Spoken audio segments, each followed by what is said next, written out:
सुवक्षोजकुम्भां सुधापूर्णकुम्भां प्रसादावलम्बां प्रपुण्यावलम्बां सदा सेतुबिम्बां सदा नोष्ठबिम्बां भजे शारदाम्बामजस्रं मदम्बां भजे शारदाम्बामजस्रं मदम्बां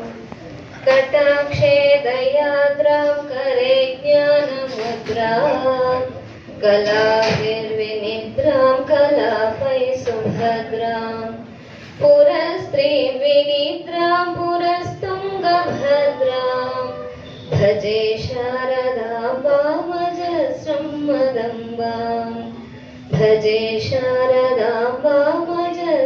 मदम्बां ललामाङ्कफालां लसत्कानलोलां स्वभक्तैकपालां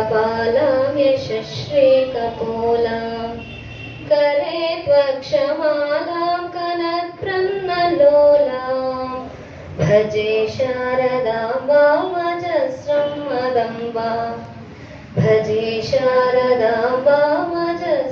मदम्बां सुसीमन्तवेणीं दृशानिर्जितैणीं